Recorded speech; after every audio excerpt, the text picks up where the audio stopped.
नमस्कार दोस्तों, मैं डॉक्टर अनिल कुशवाहा। आज जो चर्चा का विषय है वह हमारा विषय कौन सा है? तो आज हम जो विषय लेकर चल रहे हैं वो हम अपना विषय लेकर चल रहे हैं मार्केंसिया। तो मार्केंसिया की चर्चा करने वाले हैं और ये हमारा नेक्स्ट टॉपिक है मार्केंसिया। तो मार्केंसिया में उन्हीं बिंदुओं को हम देखेंगे या उन्हीं बिंदुओं की आपके साथ चर्चा करेंगे जो एग्जाम के लिए काफी महत्वपूर्ण है। तो पहले तो हम देख लेते हैं कि लगभग मार्केंसिया की कितनी जातियां हमें ज्ञात हैं। तो इसकी लगभग 65 species found all parts of the world, यानी पूरे संसार में लगभग इनकी 65 जातियां पाई जाती है मार्केंसिया की। आप सब जानते हैं मार्केंसिया ब्रायोफाइट है। तो इसकी लगभग जो है वो 65 जातियां पाई जाती हैं। और ये कैसे स्थानों पर उगता है? तो ये मॉइस्ट एंड सैडी प्लेस पे उगता है। मॉइस्ट एंड सैडी प्लेस, इसका मतलब होता है नम और छायादार स्थानों पर उगता है। नम और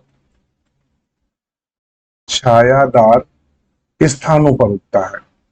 कहां उगता है? नम और छायादार स्थानों पर पाया जाता है। दूसरा, अगर हम बात करें नेक्स्ट पॉइंट की, तो हमारा नेक्स्ट पॉइंट आएगा मार्केंसिया से। वो क्या आएगा? वो कहता है कि जो मार्केंसिया है, कौन? मार्केंसिया जो है, वो मार्केंसिया है पॉलीमॉर्फा, इसकी एक जाति है मार्केंसिया पॉलीमॉर्फा। ये इसकी एक जाति है Marchantia polymorpha. Grows on grows as a pioneer in the burnt soil, the forest after fire।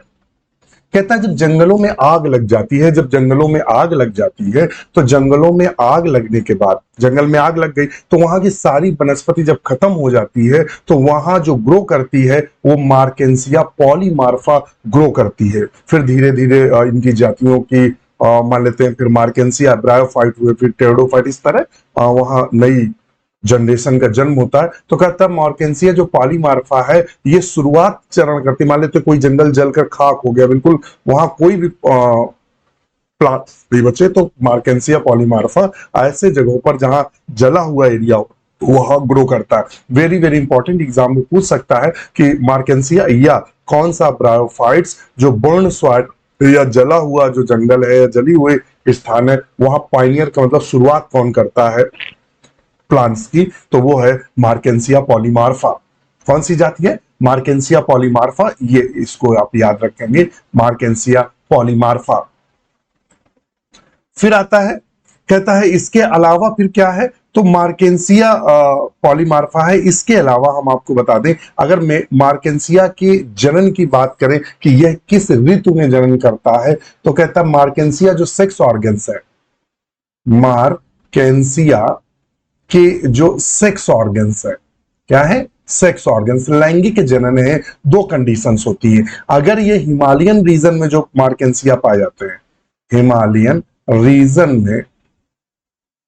Reason में जो मार्केंसिया पाए जाते हैं और इनमें जो सेक्स ऑर्गन्स डेवलप होते हैं वो डेवलप होते हैं फरवरी,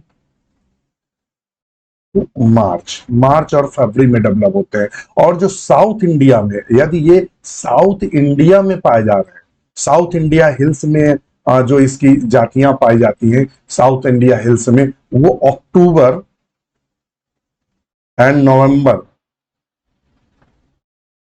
में ग्रोथ करते हैं, यानी सेक्स ऑर्गन्स बनते हैं। आपसे पूछेगा कि मार्केंसिया में सेक्स ऑर्गन्स हिमालयन रीजन में कब डेवलप होते हैं? फरवरी टू मार्च। और अगर साउथ इंडिया की बात करें, साउथ इंडिया जो हिल्स एरिया है वहां कब डेवलप होते हैं? तो हम टिक करेंगे ये अक्टूबर से नवंबर में डेवलप होता है। अक्टूबर के बाद तुरंत नवंबर आता है, यानी वो एक महीने। तो ये मार्केंसिया की विशेष जानकारी आपके साथ शेयर की। अब हमारे पास इसके बाद जो पॉइंट्स आता है वो क्या है? उसके बाद आता है गैमिटोफाइट। गैमिटोफाइट, इसके गैमिटोफाइट से कौन कौन सी संरचनाएं या कौन कौन सा संरचना इंपॉर्टेंट है? तो ये क्या होता है, ये प्रोस्ट्रेट होता है मिट्टी पर। इस तरीके से अगर इसको बोलेंगे तो इसमें डाइकोटोमसली ब्रांचिंग पाई जाती है। ये मार्केंसिया हमें इस तरह से दिखाई देता है। ये इसके राइजॉइड्स होते हैं, ये नॉच होती है, ध्यान रखिएगा, ये नॉच होती है और ये इस तरह से कपनुमा संरचनाएं पाई जाती हैं जिन्हें हम गेमा कप के नाम से जानते हैं। किसके नाम जानते हैं? गेमा कप के नाम से जानते हैं। और ये मिड रिब होती है, मिड रिब होती है और ये हमारे पाए जाते हैं राइजॉइड्स। ये हम आपको बोलेंगे और हम चलेंगे देखते हैं थोड़ा सा एक हम ले लेंगे। तो ये आप संरचना आप ये देख रहे हैं, ये मार्केंसिया का थैलस है। किसका है? मार्केंसिया का। ये जो देख रहे हैं ये हमारा मार्केंसिया का थैलस है। मार्केंसिया की कंडीशन क्या देखने को मिलती है? तो इस थैलस के कुछ कैरेक्टर्स हैं जो कि हम आपको बता दें कि इसका थैलस प्रोस्ट्रेट होता है। कैसा होता है? प्रोस्ट्रेट होता है, यानी लेटा हुआ होता है, मिट्टी से चिपका हुआ होता है। डार्सोवेंट्रल होता है। कैसे होता है? डॉर्सी वेंट्रल होता है। डॉर्सी वेंट्रल का मतलब दो साइड्स होती हैं। ऊपर वाली साइड को, ये वाली जो साइड है, इसे हम डॉर्सल साइड बोलते हैं और जो नीचे वाला इसका हिस्सा होता है उसको हम वेंट्रल साइड बोलते हैं। यानी इस तरह से चिपका रहता है, ऊपर के भाग को डॉर्सल, नीचे वाले भाग को हम वेंट्रल साइड के नाम से जानते हैं। एंड डाइकोटोमसली ब्रांचिंग, और इसमें क्या पाई जाती है? डाइकोटोमसली ब्रांचिंग पाई जाती है। डाइकोटोमसली ब्रांचिंग क्या होती है ये भी देख लें। इसका जो अग्रभाग होता है, ध्यान रखिएगा, इसका जो अग्रभाग होता है और वह किस प्रकार का होता है? तो इसका जो अग्रभाग होता है वह इस तरह का होता है, यानी यहाँ खांच एक पाई जाती है। ये देखिए, दो इस तरह से आगे जाएगा और आगे दो खांचे पाई जाती हैं। इसे हम डाइकोटोमसली ब्रांचिंग के नाम से जानते हैं। ब्रांचिंग के नाम से जानते हैं, डाइकोटोमसली ब्रांचिंग। तो इसमें डाइकोटोमसली ब्रांचिंग भी हमें देखने को मिलती है। फिर अगर इनके राइजॉइड्स की बात करें, जो इनके वेंट्रल सरफेस पे, राइजॉइड्स कहां पाए जा रहे हैं? तो राइजॉइड्स पाए जा रहे हैं और वेंट्रल सरफेस पर। कहां पाए जा रहे हैं? सरफेस पर। राइजॉइड्स की अगर बात करें क्या पाए जा रहे हैं? तो वेंट्रल सरफेस पर राइजॉइड्स पाए जा रहे हैं। राइजॉइड्स कैसे होते हैं? तो आप सबको पहले बता चुके थे, इनके भी राइजॉइड्स यूनिसेलुलर होते हैं, एक कोश की होते हैं और दो प्रकार के होते हैं, जैसे कि रिक्सिया में। कौन कौन से दो प्रकार होते हैं? तो स्मूथ वॉल्ड राइजॉइड्स, और जो दूसरे राइजॉइड्स होते हैं वो होते हैं ट्यूबरकुलेटेड राइजॉइड्स। दो प्रकार के राइजॉइड्स हमें देखने को मिलते हैं। कितने प्रकार के राइजॉइड्स देखने को मिलते हैं? दो प्रकार के राइजॉइड्स देखने को मिलते हैं। अगर आप यहां इस पिक्चर पर नजर डालेंगे तो देखिए, अभी हमने गेमा कप आपको बताया है ऊपर वाले पिक्चर में। ये डॉर्सल लाइन है जिसे मिडरिब बोलते हैं, मिड लाइन बोलते हैं, और ये गेमा कप पाए जाते हैं। और ये जो अग्रभाग है इसे एपिकल नॉच के नाम से जानते हैं। अगर हम अपनी पिक्चर में देखें तो एपिकल नॉच जो है, ये वाला जो भाग है, ये वाली जो एरिया है, इसको हम एपिकल नॉच के नाम से जानते हैं। किसके नाम जानते हैं? एपिकल नॉच के नाम से जानते हैं। यदि इसका हम दूसरा हिस्सा बनाएं, यदि हम इसका दूसरा हिस्सा बनाएं, या यहां अगर हम ड्रा कर लें इसका वेंट्रल साइड, तो इसका वेंट्रल साइड कैसा होगा?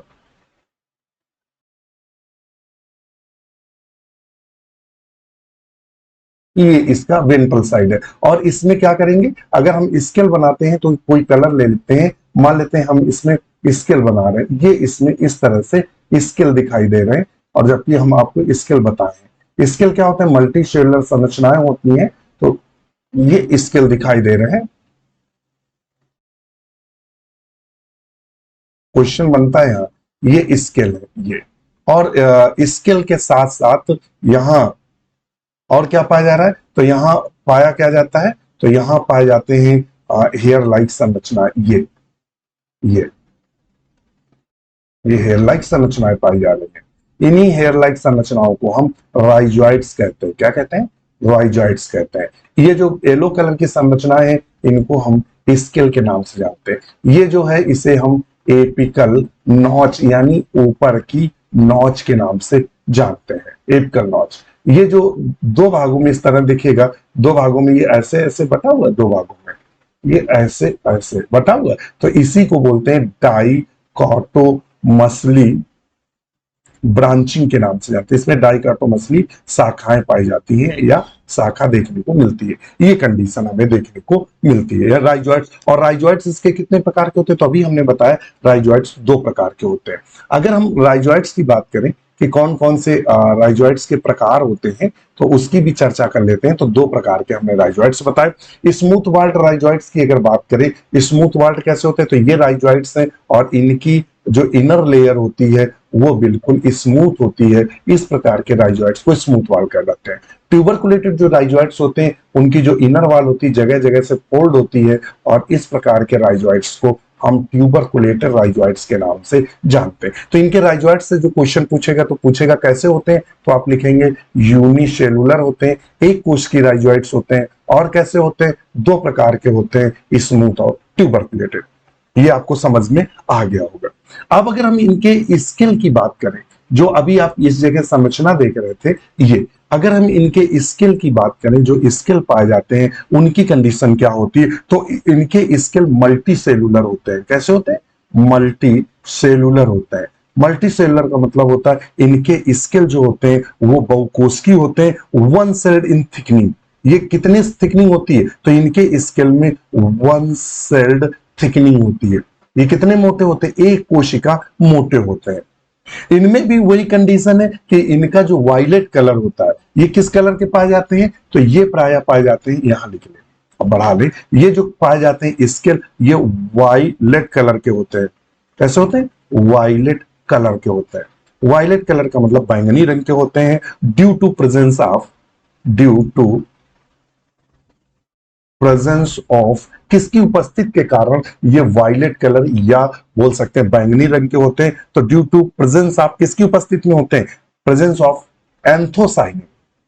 एंथोसाइनिन, इनकी कोशिकाओं में जो एंथोसाइनिन होता है वो पाया जाता है, तो उनके कारण इनका रंग, स्केल का रंग कैसा होता है, वायलेट होता है। इसमें स्केल देखिएगा, इसमें स्केल दो प्रकार के पाए जाते हैं। कौन कौन से स्केल दो प्रकार के पाए जाते हैं, तो नंबर एक पे आते हैं स्केल सिंपल स्केल देखने को मिलते हैं। जो दूसरा स्केल आता है अपेंडिकुलेट, कैसा आता है, अपेंडिकुलेट स्केल आता है। स्केल कितने प्रकार के आते हैं, दो, सिंपल स्केल और अपेंडिकुलेट। सिंपल जो स्केल होता है वो कैसा होता है, लिग्युलेट होता है, वन सेल मोटा होता है, और ये इस तरह से हमें ये देखने को मिलता है। और ये जो अपेंडिकुलेट होता है, देखें इसमें दिया ओके पिक्चर में दिया हो सर, नहीं दिया। तो दूसरा जो स्केल होता है वो अपेंडिकुलेट होता है, वो इस तरीके से हमें इनका स्केल देखने को मिलता है, इस तरीके से। इस प्रकार के स्केल को हम अपेंडिकुलेट स्केल के नाम से जानते हैं। यहां से केवल इतना क्वेश्चन पूछेगा, अपेंडिकुलेट स्केल किसमें देखने को मिलते हैं, तो आप वहां टिक करेंगे, मार्केंसिया में अपेंडिकुलेट स्केल देखने को मिलते हैं। अपेंडिकुलेट स्केल किसमें देखने को मिलते हैं, तो अपेंडिकुलेट स्केल हमें प्राय मार्केंसिया में देखने को मिलता है, ना कि रिक्सिया में। रिक्सिया में हमने आपको बताया था, रिक्सिया में केवल सिंपल देखने को मिलते हैं, और इसमें जो स्केल देखने को मिलते हैं वो दो प्रकार के अपेंडिकुलेट देखने को मिलते हैं। यदि इनके हम इंटरनल स्ट्रक्चर की बात करें, अब हमारा जो नेक्स्ट पॉइंट आता है इंटरनल स्ट्रक्चर। इंटरनल स्ट्रक्चर का मतलब होता है आंतरिक संरचना, आंतरिक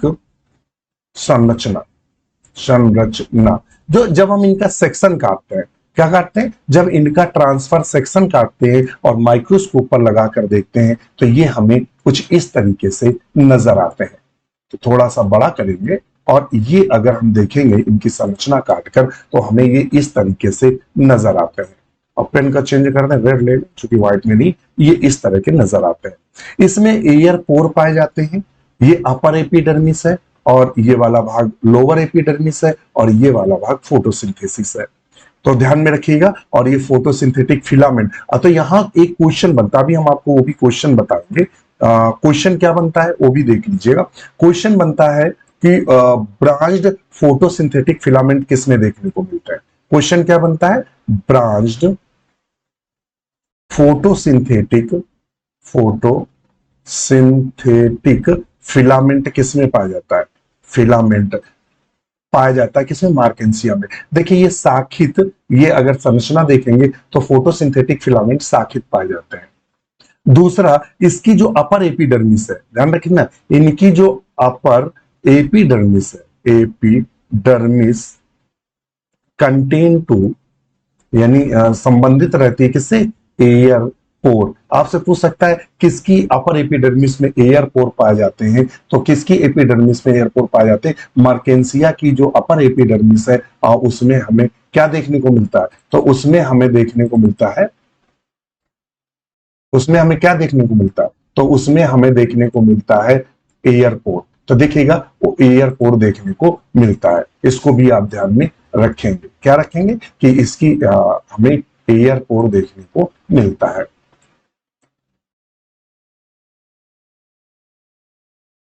तो आपका हमारा ये contain to the airport, airport पाए जाते हैं।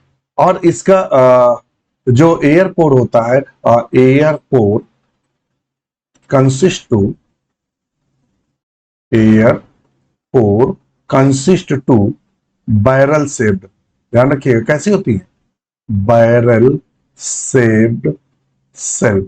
इनका जो ये होता है, क्या कहते हैं, आपका जो एयर पोर होता है वो बैरल शेप कोशिकाओं का बना होता है। ये आप देख रहे हैं, तो ये बैरल शेप्ड कोशिकाओं का बना होता है। किसका बना होता है? बैरल शेप्ड कोशिकाओं का बना होता है। ये वाला भाग स्टोरेज होता है। और दूसरा, ये वाला भाग क्या होता है? दूसरा दूसरा इनकी जो स्टोरेज रीजन है, स्टोरेज रीजन की कोशिकाओं में म्यूसिलेज जमा हो जाता है, जिन्हें म्यूसिलेज सेल के नाम से जानते हैं। तो आपसे पूछ सकता है म्यूसिलेज सेल किस में पाई जाती है, या म्यूसिलेज कोशिका? तो इनमें और एक करेक्टर लिखेंगे कि इनमें म्यूसिलेज सेल पाई जाती है। क्या पाई जाती है? म्यूसिलेज कोशिकाएं पाई जाती है। लोअर एपिडर्मिस से क्या होता है? स्केल निकले रहते हैं जो कि मल्टी सेलुलर होते हैं। और राइजोइड्स, राइजोइड्स एकदम अभी आपको बताया था यूनिसेलुलर होता है, एक कोश की, और स्केल जो होते हैं वो मल्टी सेलुलर होते हैं, बहुकोश की होते हैं। दोनों में अंतर समझ लीजिए। बस यहां से यही क्वेश्चन अभी तक बने हैं, वो सारे क्वेश्चन आपसे हमने डिस्कस कर दिए हैं। तो इंटरनल स्ट्रक्चर हमने चर्चा कर लिया है। अब हमारा नेक्स्ट पॉइंट्स आता है रिप्रोडक्शन। रिप्रोडक्शन जिसको हिंदी में हम जनन के नाम से जानते हैं। पहला जो रिप्रोडक्शन होता है वेजिटेटिव रिप्रोडक्शन, वेजिटेटिव रिप्रोडक्शन, जिसको हम किसके नाम से जानते हैं? जिसको हम कायिक जनन के नाम से जानते हैं। कायिक जनन क्या होता है? तो ये पहला जो इसका बिंदु लिखेंगे नंबर ए पर, ये जो होता है कायिक जनन, वो होता है by progressive death and decay thallus, by progressive death and decay thallus. जो इसका थैलस होता है, मान लेते हैं इसका जो थैलस है वो कुछ इस प्रकार का थैलस है। मान लेते हैं ये इसका जो थैलस है, ये, तो इसके थैलस का क्या होता है? जो पुराना भाग होता है उसकी डेथ हो जाती है। मान लो इतना भाग डेथ हो गया और सड़ गया, ये नौच तक सड़ जाता है। इसके जो दो भाग निकल आए हमारे पास ऐसे और एक ये ऐसे, जब यहां तक सड़ गया तो इतना भाग अलग हो गया। ये दोनों भाग ग्रोथ करते हैं। क्या करते हैं? ग्रोथ, वृद्धि करते हैं और एक नए मार्केंसिया थैलस का निर्माण कर देते हैं। ये इस तरह। दूसरा आता है एडवांटियस ब्रांच। दूसरा बी नंबर आता है। दूसरा क्या आता है? एडवांटियस ब्रांच। इनमें कुछ विशेष प्रकार की शाखाएं निकल आती हैं और वो शाखाएं टूटकर अलग हो जाती हैं, और टूटकर अलग होने के बाद नए मार्केंसिया को जन्म देती हैं। और number C, very very important, very very important, by gemmae. Gemmae के द्वारा होता है। और गेमी किस में बनता है? ये गेमा कप में बनता है। किस में बनता है? गेमा कप में। Very very important for the exam, PGT TGT assistant professor में पूछा गया है गेमा कप किस में बनता है? तो गेमा कप मार्केंसिया में बनता है।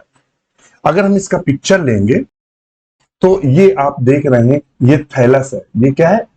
थैलस के डोर्सल सरफेस पर, डोर्सल सरफेस पर और उसकी डोर्सल सरफेस पर एक कप नुमा संरचना बन जाती है जिसे हम गेमा कप के नाम से जानते हैं। तो ये हमारा गेमा कप बन गया। गेमा कप में कुछ डंबल के आकार की संरचनाएं बन जाती हैं और इस डंबल की आकार की संरचना को हम गेमा के नाम से जानते हैं। ये डंबल के आकार की जो संरचनाएं हैं इनको हम गेमा के नाम से जानते हैं, जिसमें दो नॉच पाई जाती है, एक इधर ये खांच पाई जाती है, एक इधर। इन्हीं खांचों से प्राय क्या होता है, ग्रोथ करते हैं और दो थैलस निकल आते हैं।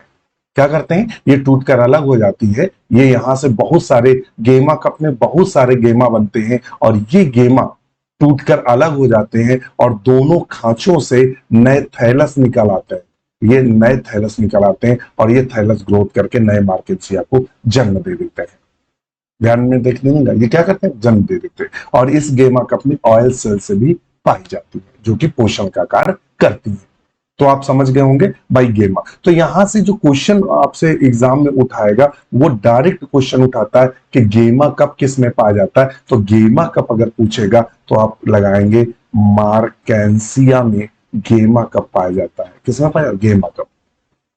और गेमा कप में क्या बनता है, गेमा कप में गेमा बनते हैं। क्या बनते हैं, गेमा। और ये कैसा होता है, डंबल शेप्ड होता है, डंबल के आकार का। ये इस तरह की संरचना होती है, ये इस तरह की हमें संरचना देखने को मिलती है।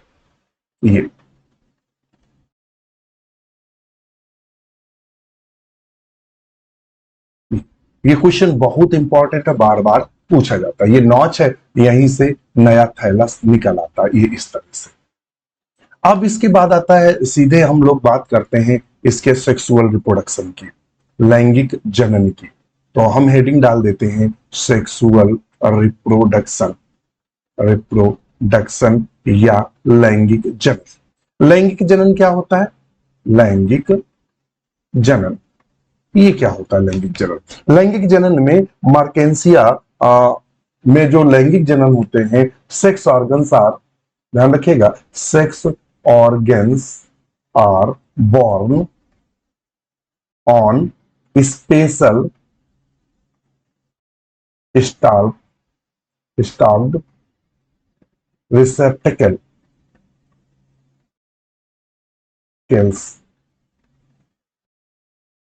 जो इसमें सेक्स ऑर्गन्स होते हैं वो विशेष प्रकार की संरचना पर बनते हैं। जो इसके सेक्स ऑर्गन्स होते हैं वो विशेष प्रकार की संरचना पर बनते हैं। वह विशेष प्रकार की संरचना कौन सी होती है जिस पर ये बनते हैं, ध्यान में रखिएगा। वह स्पेशल संरचना कौन होती है जिस पर ये बनते हैं। तो वो स्पेशल संरचना बना लेते हैं और फटाफट बनाते हैं हम।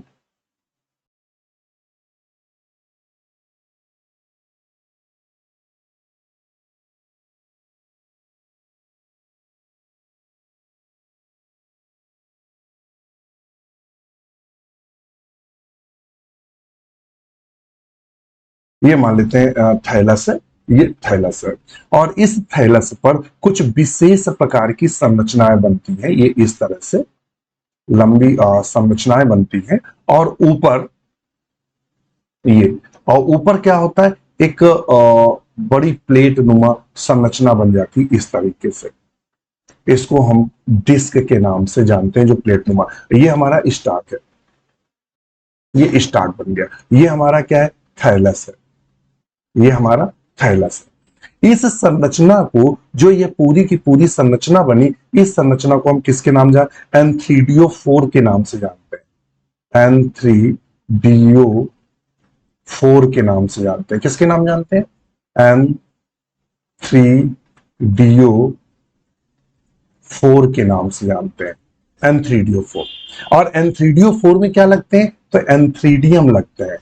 क्या लगते हैं, एंथ्रीडियम लगता है।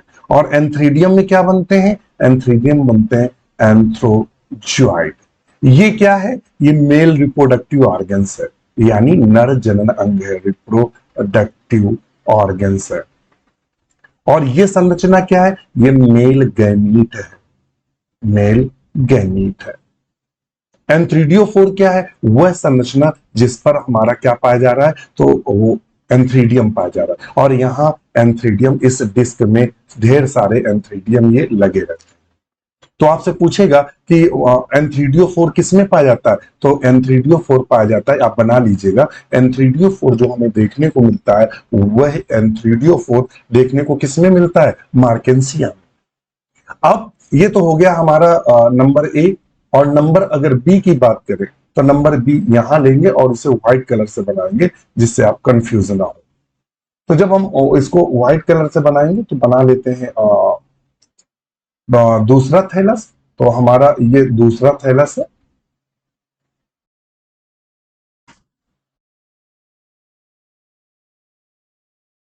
ये हमारा दूसरा थैलस है ये। और यहां से एक संरचना निकलती है, थोड़ी सी छोटी रखेंगे, ये इस तरह से। और यहाँ एक इस तरह से कैपनुमा संरचना बन जाती है, ये इस तरीके से ये कैपनुमा संरचना बन जाती है। इस कैपनुमा संरचना से इस तरह से कई संरचनाएं लटकती रहती है।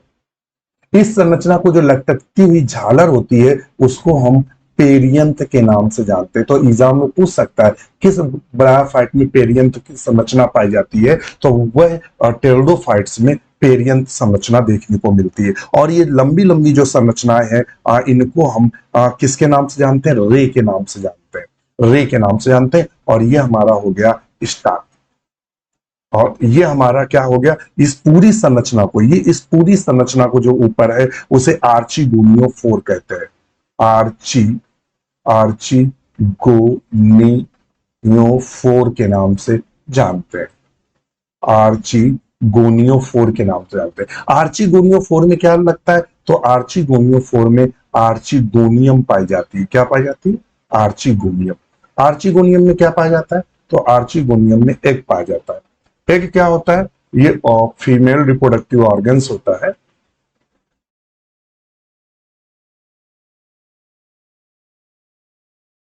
ऑर्गन्स क्या बोलेंगे, फीमेल रिप्रोडक्टिव ऑर्गन्स नहीं बोलेंगे, मेल गैमीट्स को शब्द यूज करेंगे इसके लिए।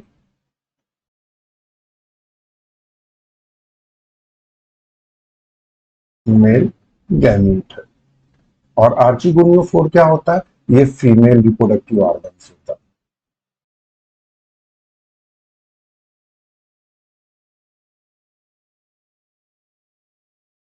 रिप्रोडक्टिव ऑर्गन्स होता है या मादा जनन अंग होता है। क्या होता है, मादा जनन अंग है प्राय, तो इसको आप ध्यान में रखिएगा। मादा जनन अंग में एग पाया जा रहा है।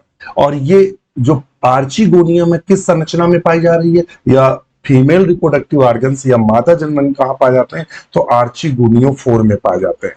किसमें पाए जाते हैं, आर्चिगोनियो 4 में देखने को मिलते हैं। इसका पिक्चर हमने लगा के रखा था, ये तो हमने आपको बना के दिखाया है, आप पिक्चर भी देख लेंगे तो जिससे आपको कंफ्यूजन ना हो बिल्कुल भी कि सर ने क्या बता दिया।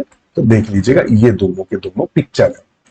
ये जो नीचे वाली जो झालर नुमा संरचना है, रेड पेन ले लें, इससे समझ लें। ये देखिएगा N3DO4, बहुत सारे N3DO4 है। ये डिस्क है, ये स्टाक है, और ये पेरियंथ है, ये जो झालर नुमा संरचना। इससे लंबी जो उंगली नुमा संरचना है उसमें रे कहते हैं। और इन संरचनाओं को हम आर्चिगोनियम 4 कहते हैं, जिसमें आर्चिगोनियम लटकती रहती है। क्या लटकती रहती है, आर्चिगोनियम। तो ध्यान में रखिएगा, N3DO4 में क्या लगता है, एन सॉरी N3DO4 में एंथ्रीडियम बनता है, एंथ्रीडियम बनता है। और आर्चिगोनियम 4 में आर्चिगोनियम बनता है। ध्यान रखिएगा, दोनों है, एंथ्रीडियम और आर्चिगोनियम। एंथ्रीडियम क्या है, तो ये नर जननांग है, नर जननांग है। और ये मादा जननांग है, मादा जननांग। अब यहाँ एक दिमाग में हमें रख के रखना है कि यहां से क्वेश्चन क्या बनेगा। वो क्वेश्चन जो बनता है वो हम आपके साथ डिस्कस करते हैं। ये तो हमने चित्र बना दिए। आपसे पूछेगा कि जो मार्केंसिया में आर्चिगोनियम जिस संरचना में बनती है, या सेक्स ऑर्गन जिस संरचना में बनते हैं उसे क्या बोलते हैं, तो आर्चिगोनियम आर्चिगोनियो 4 पर बनती है। और एंथ्रीडियम यानी नर जननांग एंथ्रीडियो 4 पर बनते हैं। दोनों संरचनाएं अलग अलग होती है। अब हम थोड़ा सा दोनों की बात करेंगे। तो पहले हेडिंग ले लेंगे कि पहला हम हेडिंग ले रहे हैं जिसको हम बोलेंगे N3DO4 क्या होता है। N3DO4 क्या होता है, N3DO4 कौन सी बला है? तो बता दें कि यह 1 से 3 सेंटीमीटर लेंथ होती है, 1 से 3 सेंटीमीटर लेंथ होती है। दूसरा, अगर इसका पॉइंट्स यूज करेंगे, थोड़ा सा ऊपर कर दें, इसमें कितने लोब्ड होते हैं? तो 8 लोब्ड होते हैं। कितने लोब पाए जाते हैं N3DO4 में? तो 8 लोब्ड पाए जाते हैं। और क्या होता है? अब यहां से क्वेश्चन पूछता है, ध्यान रखिएगा, मार्केंसिया की एक जाति है जेमिनाटा, जेमिनाटा एक जाति है जेमिनाटा, इसकी एक जो जाति है वो है जेमिनाटा। तो मार्केंसिया जेमिनाटा का जो N3DO4 होता है वो 4 लोब्ड होता है, 4 लोब वाला होता है। और दूसरी जो जाति है मार्केंसिया पाल्माटा, जो मार्केंसिया पाल्माटा जाती है, और इसमें कितने लोब पाए जाते हैं? तो 3 से 4 लोब पाए जाते हैं। ध्यान रखना, इसमें 3 से 4 लोब देखने को मिलते हैं। जनरली जो जातियां हैं उनमें 8 लोब पाए जाते हैं। लोब, लोब का मतलब इस तरह जो हमने बनाया था, 1 2 3 ऐसे बना था ना, ये ऐसे हमने बताया था। और ये इस तरह से बना हुआ था ना। तो ये लोबों की संख्या, ये जो लोब है ये क्या है? लोब। लोबों की संख्या हमने कितनी बताई थी? तो वो 8 लोब होते हैं। कितने होते हैं? 8 लोब होते हैं। किसमें? N3DO4 में। और N3DO4 में बनता क्या है? एंथ्रीडियम लगे रहते हैं, एंथ्रीडियम। और एंथ्रीडियम में क्या बनते हैं? एंथ्रोजॉइड बनते हैं। क्या बनते हैं? एंथ्रोजॉइड बनते हैं। ये हमने आपको अभी आपके साथ डिस्कस किया था। अब बात बता दें, एंथ्रीडियल चेंबर, और ये इसमें और एक स्पेशल समझता, एंथ्रीडियल चेंबर पाया जाता है, एंथ्रीडियल चेंबर पाया जाता है, एंथ्रीडियल चेंबर प्रेजेंट रहता है।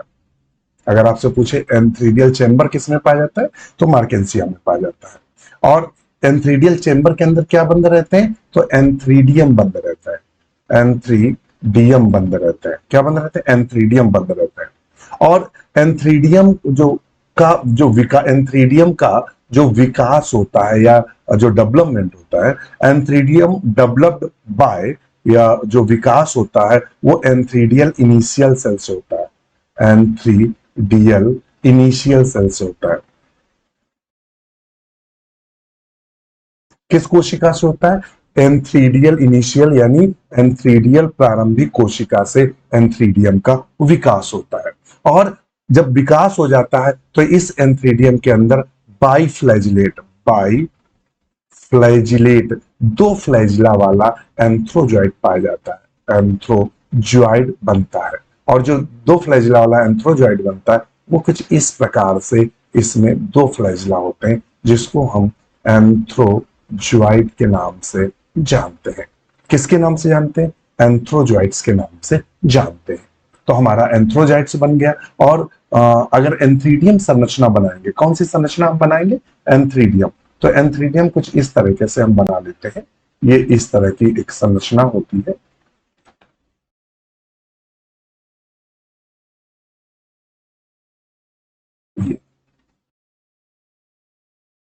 ये एंथ्रीडियम है। ये क्या है? एंथ्रीडियम। और इसकी ये प्रत्येक कोशिका एंड्रोसाइट मदर सेल कहलाती है, एंड्रोसाइट मदर सेल कहलाती है। और एंड्रोसाइट मदर सेल में विभाजन के द्वारा एंथ्रोजॉइड बनता है, एंथ्रोजॉइड का निर्माण होता है। ये कहानी थी और पूरी हमारी किसकी? तो ये पूरी कहानी थी N3DO4 की। ये संरचना अब आप देखेंगे तो ये जो संरचना है वो N3DO4 की है, जो कि हमने जूम करके रखा है जिससे आप N3DO4 को अच्छे से देख सके। ये पूरी की पूरी संरचना, ये देखिए लोब है, और लोब की संख्या कितनी होती? 8 लोब होता भी हमने बताया था, बड़ा करके दिखाया। इनमें ये कच्छ पाए जा रहे हैं जिन्हें हम एंथ्रीडियल चेंबर के नाम से जानते हैं, एंथ्रीडियल चेंबर के नाम से जानते हैं। ये इन्हें, ये एयर चेंबर है, और ये जो बीच की खाली स्थान है, देखिए एयर चेंबर भी पाए जा रहे हैं, हवा वाले ये, और ये वाले एंथ्रीडियल चेंबर है जिसमें एंथ्रीडियम पाया जाता है। ये हमारा एंथ्रीडियम है, जिसमें स्टार्च पाया जाता है, ऊपर जैकेट सेल्स पाई जाती हैं, अंदर एंडोसाइट मदर सेल पाई जाती है।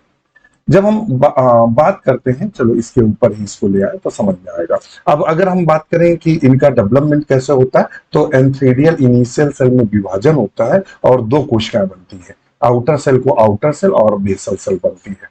फिर इसके बाद आउटर सेल में पुनः विभाजन होता है और बहुत सारे विभाजन होते हैं, जो कि हमारे लिए जरूरी नहीं है कि क्या है, कैसे विभाजन होता है, क्योंकि वो फिर बीएससी लेवल पे चले जाएंगे, क्वेश्चन एक भी फंसना नहीं है। तो कैसे विभाजन होता है उतना पढ़ने की जरूरत हमें नहीं है। हम जानेंगे किससे विकसित होता है, तो एंथ्रीडियल सेल से विकसित होता है। जो हमारे लिए इंपॉर्टेंट है वो ये है, एंथ्रीडियल सेल से एंथ्रीडियम का विकास होता है। फिर इसमें डेवलपमेंट होता है, डेवलपमेंट होने के बाद एंड्रोसाइट पूरा का पूरा ये एंथ्रीडियम, पूरा का पूरा ये एंथ्रीडियम विकसित हो जाता है, एंथ्रीडियम विकसित हो जाता है। एंथ्रीडियम में जो एंड्रोसाइट मदर सेल्स होती हैं उनमें विभाजन होता है और प्रत्येक कोशिका बाइफ्लैजिलेट एंथ्रोजॉइट में बदल जाती है। अब हम आते हैं अपने पुनः टॉपिक पर और देखते हैं अपने टॉपिक को। तो ये हमारी जो कहानी थी वो पूरी कहानी ये थी। अब हम अभी आपको पूरी कहानी बताएंगे, उसके पहले हमारा नेक्स्ट टॉपिक जो आता है वो आता है आर्चिगोनियोफोर। आर्चिगोनियोफोर, ये आर्चिगोनियोफोर क्या होता है? तो यहां हम बी नंबर लेंगे। आर्चिगोन एंथ्रीडियोफोर के बारे में हम जान लिया। आर्चिगोनियोफोर क्या होता है? फीमेल स्ट्रक्चर है, संरचना है, जिसमें क्या लगती है, जिसमें आर्चिगोनियम पाई जाती है, आर्चिगोनियम पाई जाती है। क्या पाई जाती है? आर्चिगोनियम। फीमेल संरचना है जिसमें आर्चिगोनियम पाई जाती है।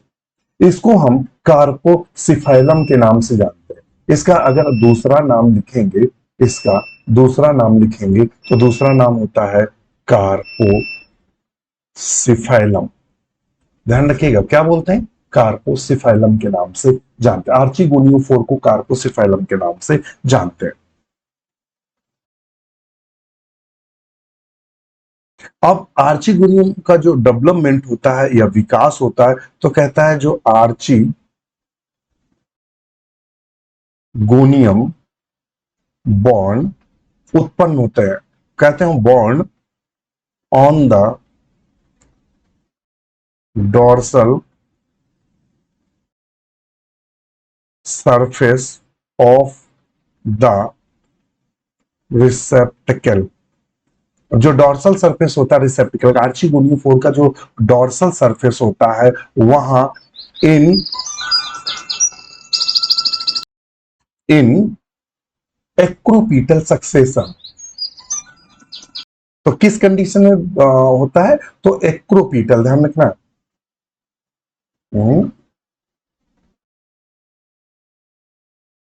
एक्रोपीटल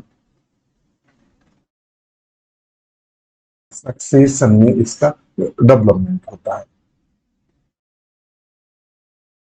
हम अच्छा इसको आज खत्म ही कर देते हैं इतना, और कल बकाया इसका आगे का लेंगे।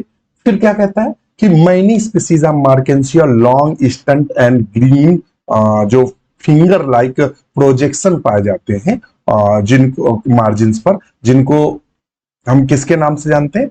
रे के नाम से जानते हैं। और ये ध्यान रखिएगा, ये थोड़ा सा हम लिखेंगे नहीं, आपको समझा देंगे, तो आप इनको थोड़ा सा समझ लीजिएगा। कहाँ गया ये? यहां लिख लीजिएगा उसी में। Many species of the Markensia long, stent and green finger-like projection develop from the margins of the disc between group of Archegonium. These appendages, which are usually 9 in number, ये जिनको रे के नाम से जानते हैं, ये क्या होते हैं? फिंगर लाइक, और फिंगर लाइक प्रोजेक्शन पाए जाते हैं, उभार पाए जाते हैं, जिनकी संख्या 9 होती है। आपसे पूछ सकता है रे की संख्या कितनी होती है? तो रे की संख्या 9 होती है। तो यहां हम अपनी अगर इस बिंदु पर आएंगे, तो चूंकि क्लास काफी लंबी हो रही है, मैं जो रे की संख्या होती है, इनमें रे की संख्या होती है वो 9 होती है। ये आपसे पूछ सकता है कि जो आर्चिगोनियोफोर होता है उसमें जो रे संरचना पाई जाती है उनकी संख्या कितनी होती है, तो उनकी संख्या 9 होती है। और इसमें क्या लगी रहती है, तो इसमें लगी रहती है आर्चिगोनियम लगी रहती है। क्या लगी रहती है? आर्चिगोनियम। आर्चिगोनियम का डेवलपमेंट किससे होता है, तो आर्चिगोनियम डेवलप्ड बाय किससे डेवलप होती हैं, तो आर्चिगोनियल इनिशियल सेल से। आर्चिगोनियल इनिशियल सेल से, यानी इनिशियल सेल से आर्चिगोनियम प्रारंभिक कोशिकाओं से इसका विकास होता है। अगर इसकी संरचना की बात करें तो जैसे कि आपको आर्चिगोनियम बताया था, तो इसमें वेंटर कैनाल सेल पाई जाती है और नेक कैनाल सेल। तो यहाँ एग्जाम में पूछ देता है नेक कैनाल सेल की संख्या कितनी होती है। नेक कैनाल सेल की संख्या कितनी होती है इसके आर्चिगोनियम में, तो 4 से 8 होती है। और कवर सेल कितनी होती है, तो अगर कवर सेल की बात करें तो 4 कवर सेल पाई जाती है।